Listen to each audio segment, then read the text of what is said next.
Alright, I'm back. Hello everyone, I'm back at it again with making those stories from Native Americans or people who've lived around Native people their whole lives. But I'll be reading stories from Reddit and hopefully I can get something good. And also the thing is, YouTube, please do not demonetize my videos or age restrict them. What I'm doing is only for educational purposes only and entertainment purposes only. So please don't take down any of my videos. Alright, let's get into it. This comes from Sterling Archer, and this is their story. I'm half and half.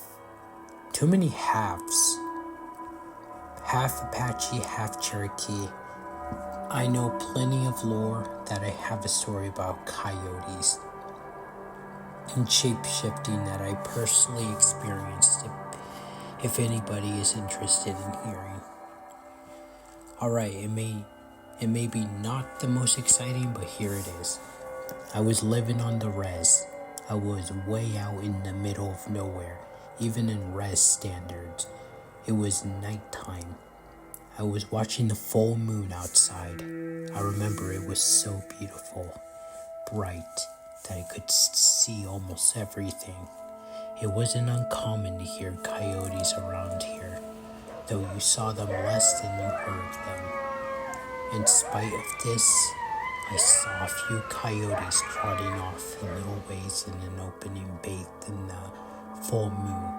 I remember thinking that they must be up to no good because coyote is rarely up to any good.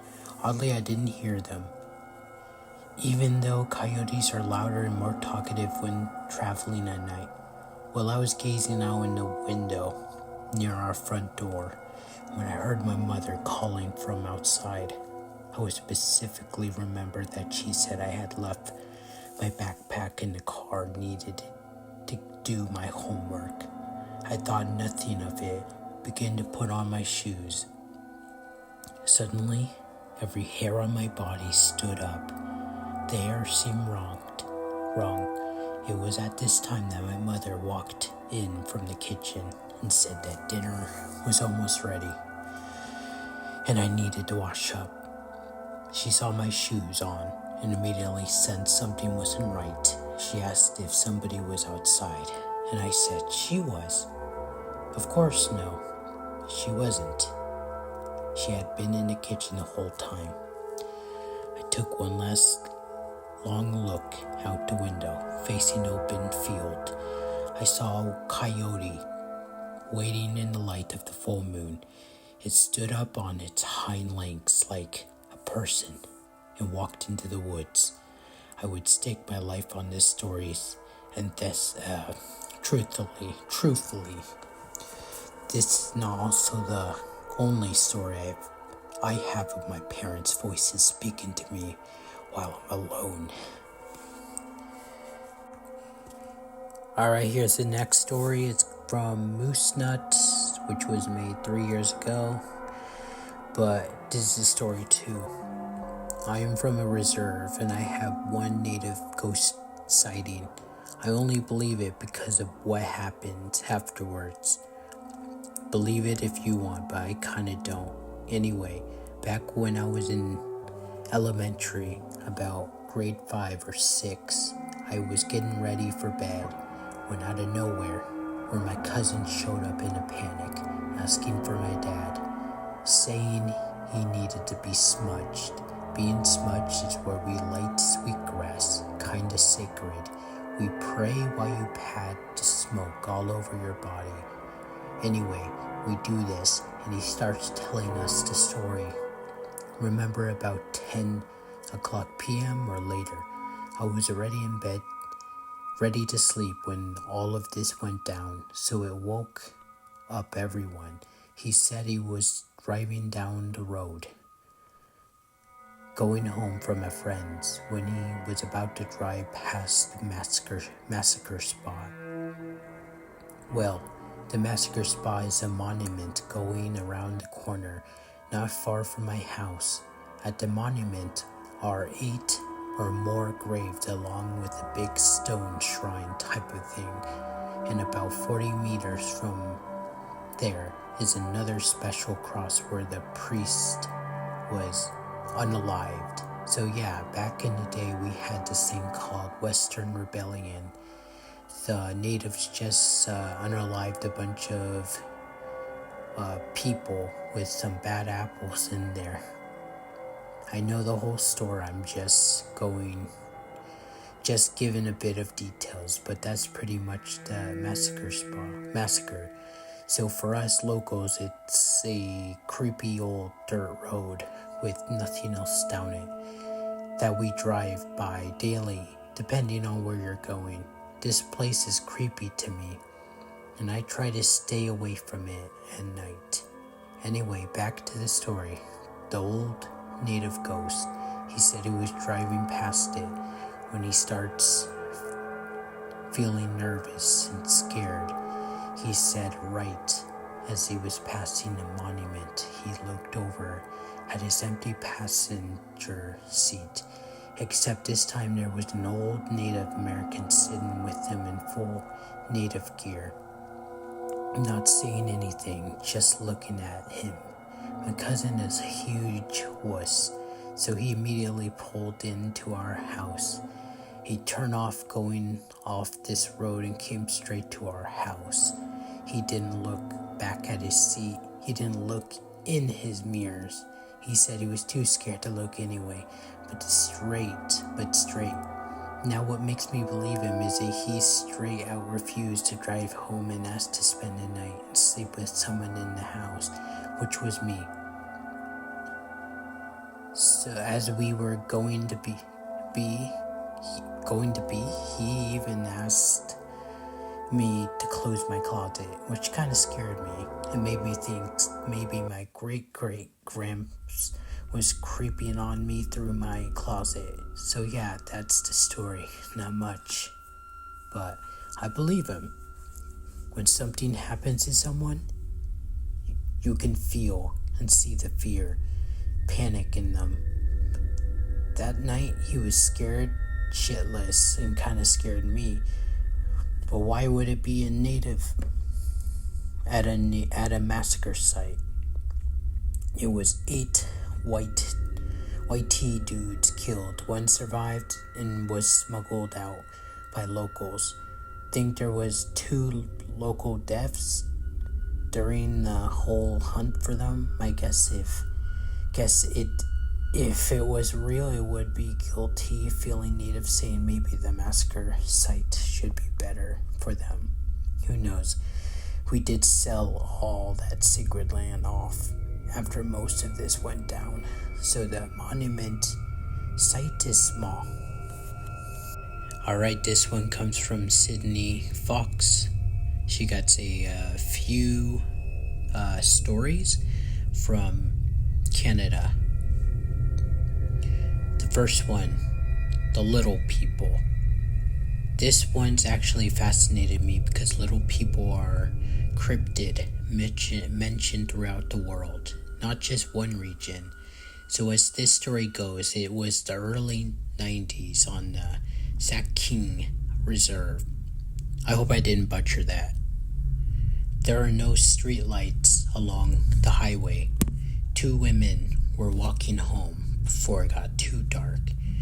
Their walk was gonna be about 30 minutes. Somewhere along their route they heard raspy voice mocking their conversation. They didn't see anyone nearby. But they also didn't stop to look around for it, and quickly moved from the side of the road to the middle, as there was a taller water grass in the ditch. They didn't want to be caught off guard. When they got to the middle, that's when they saw it, sitting atop of a telephone pole. They said he almost looked like a leprechaun. He looked like a small adult, about the size of a 6-month-old baby.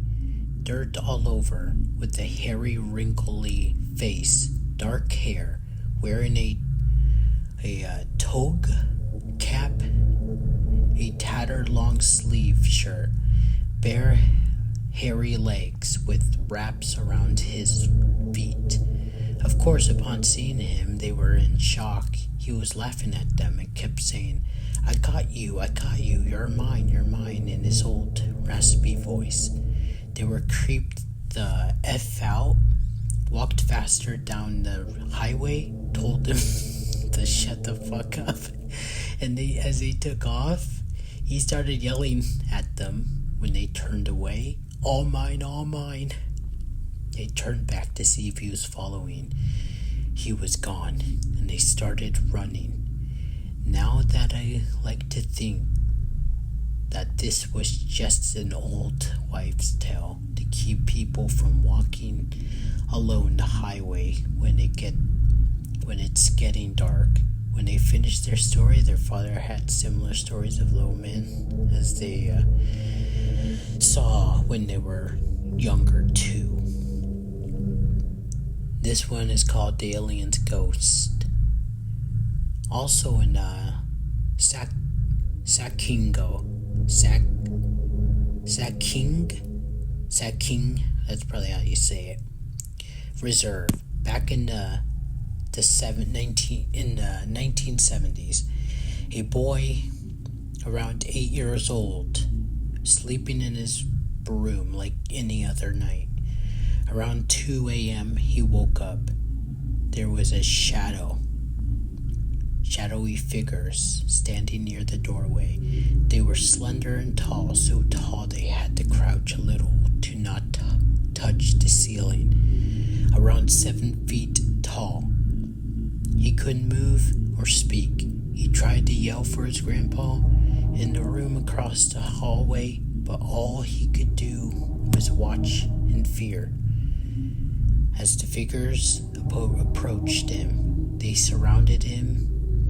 They didn't touch him, but his whole body lifted from the bed. They opened his bedroom door, took him through the hallway, guiding him towards the front door of the house. Passing by the kitchen, he saw the clock ticking on the wall. Thinking of the time made him realize everyone will wonder what happened to him. The boy was now terrified and so frustrated that he couldn't make an escape. His grandpa let out a violent cough in another room. A long-term smoker. As soon as his grandpa made noise, the boy dropped to the ground and he saw figures vanish quickly towards and through the front door. Who's there? Yelled the grandpa from his room, responding to the thud he heard. The boy, almost in disbelief of what had happened, quickly stood up, but was afraid to speak. The grandpa came out of his room and said, "What are you doing there? Lay down and go back to bed." The boy was afraid to tell his grandpa what happened for fear of looking crazy. He went to his room, but didn't sleep the rest of the night. After that night, he didn't want to sleep over at his grandpa's house at all. Now it was a man that told me this story. He knows it sounds completely bonkers and doesn't expect anyone to believe him. But the look on his face when he recalled the tale had me casting any doubts that he lied. In southern Manitoba, 1999, a young man, Greg, in his early 20s, attended a Y2K party with his friends. Not too familiar with that, to be honest. It was a big biobe house party. A lot of people attended. Very fun, very crowded. After having a few at the backyard bonfire, Greg stepped inside to warm up and meet up with his friends. The music was loud. The people were lively. squeezing by the crowd to get to his friends. A woman in a red dress dancing on the dance floor section of the living room grabbed his arm, pulled him closer towards her. "Dance with me," she joyfully said as she led him further along the dance floor, began tempting him with her moves. That's all I'll say. Greg looked back to see if his friends were still there, which they were. Then to his surprise, they saw him too, and handed him a thumbs up in his direction. He turned his attention back toward the woman, spent his song, to dancing with her. "What's your name?" he asked. The woman pressed her fingers against his lips in a shush manner. "Come with me to the bathroom," she said with a wink. Greg, feeling tipsy and now very shy and nervous, aka Urgent, politely declined and headed back towards his friends. They were playing a card game in the kitchen. He joined in for a bit. The woman followed him and stood beside him, gently caressing his arm. Watched the game in silence. When the game was finished, the woman whispered into Greg's ear a few dirty things she wanted to try with him in the bathroom. Greg, still at the kitchen table, looked at her and was very tempted to take her up on the offer. Bang! His friend smacked the table. "Let's do it again." He realized they had said something he completely missed when the woman spoke in his ear. Greg got up from his table to begin to follow the woman. Greg, one of his friends. "Where are you going?" "We're going through this door. Come on." "I need to have a piss first." "Do it outside." "Come on, we gotta go," said his friends. Greg turned to the woman. "Sorry," he said, and headed out with his friends to their truck. The next day he asked them who the woman was, as he didn't catch her name. His friends were confused and asked, "Who is he talking about?" "The woman in a red dress. She was hanging out with me all night." "There was no woman with you the whole night," they said. "What did she look like?" He described her, and they all completely denied that she was ever there. Convinced that his friends were trying to prank him, Greg grew frustrated and insisted that a woman did accompany him that night. "What did she say to you?" they asked. "After dancing, she kept trying to get me to go with her in the bathroom," Greg replied. "Greg, you were dancing by yourself. No one was there with you." Greg began to believe them. "Well, be fucking glad you didn't go alone to the bathroom with her, 'cause you saw a ghost or something," said his friends as he jokingly laughed about it.